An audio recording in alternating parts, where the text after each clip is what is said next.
What up, y'all? This your boy Ace here. Welcome to Afternoons Delight. So, pretty interesting 100-meter women's race here. Shericka Jackson won at the top, and she had a 10.73 to beat out Shelly-Ann Fraser-Pryce, who had a 10.74. Now, Shelly-Ann Fraser-Pryce is battling a hamstring injury, so she probably would have likely won if she didn't battle that. And nobody's still really close to her on the 100-meter level this season. Even though Shericka did win today, Aleia Hobbs won last week. The most consistent character outside of the top two has been Marie-Josée Ta Lou, who had another third place finish with a 10.78. Reading off the scores here, so Shericka Jackson had a 10.73, Shelly-Ann Fraser-Pryce had a 10.74, Marie-Josée Ta Lou had a 10.78, Aleia Hobbs had a 10.91, Sha'Carri Richardson had a 10.93 in fifth, and we're going to talk about Aleia Hobbs and Sha'Carri Richardson in a different video.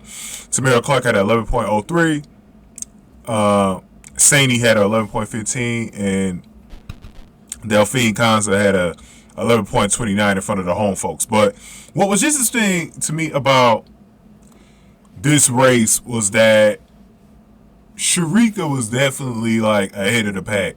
You know, Shelly-Ann Fraser-Pryce was right on her, but you know, this is probably like one of the better 100-meter races I've ever seen from Shericka Jackson. Like, she was just really in control, really comforted in the race. Like, I mean, she couldn't be stopped. So she was definitely in her element in this race, and she looked really good. Like I said, I think Shelly-Ann Fraser-Pryce probably would have won if it was for the hamstring injury. I've been very impressed by Marie-Josée Ta Lou. Had a score under a 10.80 seconds, beat out the Americans. I think she should be saluted for that, but we know she can run pretty fast because she's run a personal best and season best this year already at 10.72. So we know what she can do. Like I said, you know, Sha'Carri Richardson got beat real bad in this.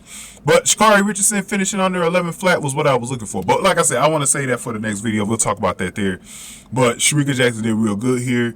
If Shelly-Ann Fraser-Pryce can make it into the championships, the Diamond League championships next week, a little bit healthier, I believe she'll win. But if not, this could be Shericka Jackson's race to take home. Let's look at the qualification standings here and see who's made it in already. So Shericka Jackson had 35 points today with this win. She actually passed Marie-Josée Ta Lou. So for the first time in a long time, Marie-Josée Ta Lou is not ahead of the qualification standings. She got 34 points.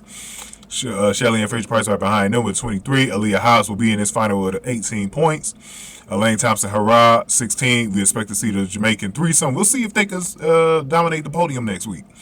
Daryl Netta, Dina Asher-Smith right behind them, and TT Terry with 12. I believe it's the last qualifier. Sha'Carri did not make it today, so we won't see that American finish, but we will see TT Terry up in there. So this is going to be a very interesting 100, man. I'm actually really looking forward to this. But go on and get this video a like, y'all. Hit that like button for me.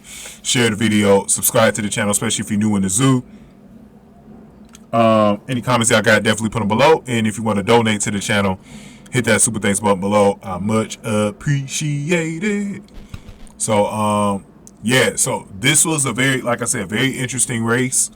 Shericka Jackson, like I said, looked in her element, and she looked like real full in control. Like I was just really impressed with Shericka in this one. But really good stuff. I'm expecting the Jamaicans to sweep the podium next week.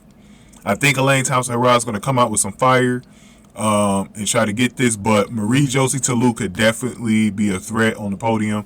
I think Dina Asher-Smith might be dealing with an injury, so I'm not sure what her speed is going to be like. But Daryl Netta is definitely someone you cannot rule out, and Aleia Hobbs is normally consistent in that 1080 area, so I don't expect her to be on the podium, but I would love it if she is, just to represent the Americans. But going to be a very interesting race next week. Thank you guys for watching Afternoons Delight.